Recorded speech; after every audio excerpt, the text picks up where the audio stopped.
और अब बढ़ते आगे और अब बात करेंगे 3 तलाक की, जिस पर आज होनी है देश की सबसे बड़ी कोर्ट में सबसे बड़ी सुनवाई। 3 तलाक से आजादी, एबीपी न्यूज पर सबसे बड़ी कवरेज। सुप्रीम कोर्ट से निपुण सहगल और अंकित गुप्ता सरकार की हलचल पर नजर रखेंगे। राजकिशोर, लखनऊ से पंकज झा और उमेश पाठक, गोरखपुर से रणवीर और मेरठ से रक्षित सिंह, दिल्ली से प्रतिमा मिश्रा, श्रेया बहुगुणा, पीड़ित महिलाओं का दर्द बताएंगी चित्रा त्रिपाठी। गृह मंत्रालय के फैसले पर रहेगी राजन सिंह की नजर। बीजेपी पर नजर रखेंगे विकास भदौरिया। कांग्रेस के कदम पर रहेगी आशीष कुमार सिंह की नजर।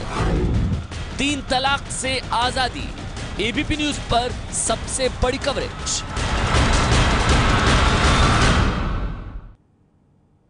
जी हां, सुप्रीम कोर्ट में आज होगी 3 तलाक पर सुनवाई। मुस्लिम महिलाओं के भविष्य से जुड़े सबसे बड़े मुकदमे पर 5 जजों की संविधान पीठ इस पर सुनवाई करेगी।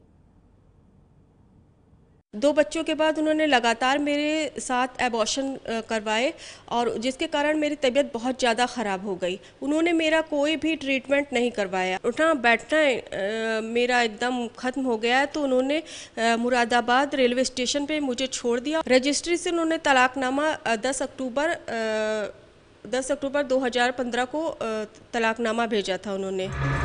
ये है दर्द 3 तलाक की शिकार सायरा बानो का। बाकी जिंदगी रो धोकर गुजारने के बजाय उन्होंने करोड़ों मुस्लिम महिलाओं की आवाज बनने का फैसला किया।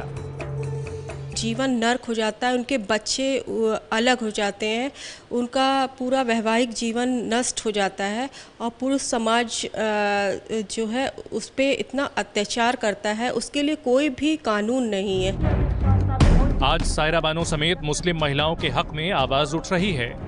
सुप्रीम कोर्ट में सुनवाई से पहले जंतर मंतर पर ट्रिपल तलाक को बैन करने की मांग को लेकर प्रदर्शन हुआ।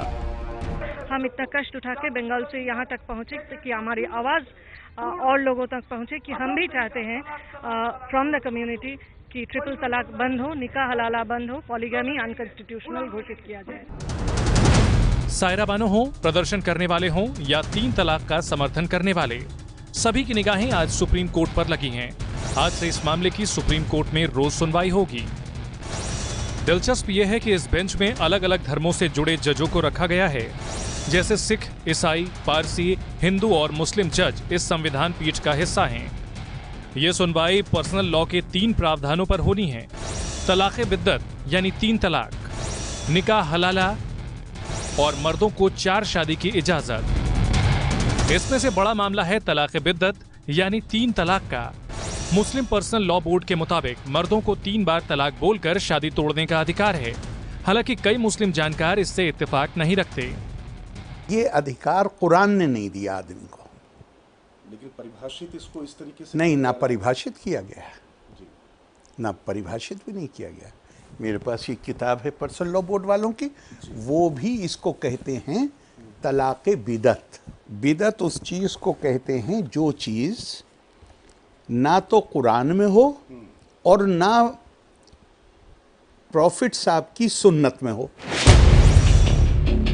3 तलाक का मसला इसलिए गंभीर हो गया है क्योंकि फोन पर, व्हाट्सएप पर या चिट्ठी से 3 तलाक भेजने के किस्से सामने आ रहे हैं। पाकिस्तान और बांग्लादेश जैसे मुस्लिम देशों में भी ये परंपरा बंद हो चुकी है, लेकिन भारत में अब भी जारी है। सुप्रीम कोर्ट में इस पर भी सुनवाई होगी कि तलाक के बाद अगर पति पत्नी को लगता है कि उनसे गलती हुई और वो दोबारा शादी करना चाहते हैं तो उसकी क्या व्यवस्था हो। अभी मुस्लिम महिलाएं ऐसी स्थिति में सीधे दोबारा निकाह नहीं कर सकती। उन्हें पहले किसी और मर्द से शादी करनी होती है, संबंध भी बनाने होते हैं, फिर नए पति से तलाक लेकर पहले पति से शादी की जा सकती है। मुस्लिम मर्दों को एक साथ 4 पत्नी रखने की इजाजत भी सुप्रीम कोर्ट की समीक्षा के दायरे में है। हालांकि कुरान में मर्द को एक पत्नी के रहते दूसरी शादी की इजाजत दी गई है, लेकिन इसके लिए तमाम शर्तें भी लगाई गई हैं। ज्यादातर मामलों में इन शर्तों का पालन नहीं होता। सुप्रीम कोर्ट मुस्लिम पर्सनल लॉ के इन्हीं प्रावधानों की समीक्षा करेगा। ये देखेगा कि ये मुस्लिम महिलाओं को मर्दों के मुकाबले गैर बराबरी की स्थिति में तो नहीं रखते। क्या इन प्रावधानों को निरस्त करने या इनमें सुधार की जरूरत है? हालांकि ऐसा करते वक्त सुप्रीम कोर्ट को यह भी देखना होगा कि उसके फैसले से मुस्लिम समुदाय की धार्मिक स्वतंत्रता का हनन न हो। दिल्ली से निपुण सहगल की रिपोर्ट। तो अब देश के सबसे बड़े मामले की सुनवाई सुप्रीम कोर्ट करेगा और 3 तलाक का दंश झेल चुकी महिलाएं चाहती हैं कि 3 तलाक पर सुप्रीम कोर्ट ही सुनवाई करे, कानून बने इस पर। आपको बताएं कि यूपी के कन्नौज जिले में क्या हुआ। यूपी के कन्नौज जिले में एक महिला को उसके पति ने 19 साल के बाद 3 तलाक सिर्फ इस बात पर दे दिया कि उस महिला का कोई बच्चा नहीं हुआ। तलाक भी दिया तो फोन पर। अब पीड़ित महिला मुख्यमंत्री से लेकर जिले के पुलिस अधिकारियों की चौखट पर न्याय की भीख मांग रही है। यूपी के कन्नौज के गुरसहायगंज की रहने वाली ये है महजबी बेगम। महजबी बेगम की शादी 19 साल पहले कयामुद्दीन नाम के शख्स से हुई थी। शादी के 19 साल बीत जाने के बाद भी दोनों के कोई संतान नहीं हुई।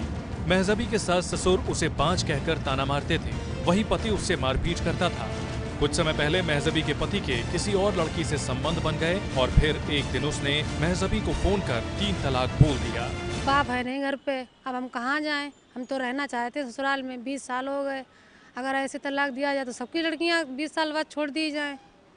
अगर ऐसा होने लगे अब हम कहाँ जाएं? महजबी ने इंसाफ के लिए पुलिस अधिकारियों का दरवाजा खटखटाया है।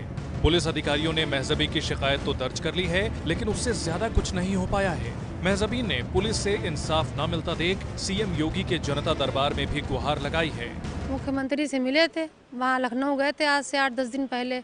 उन्होंने कहा था क्या चाहिए, क्या करना चाहती हो आप?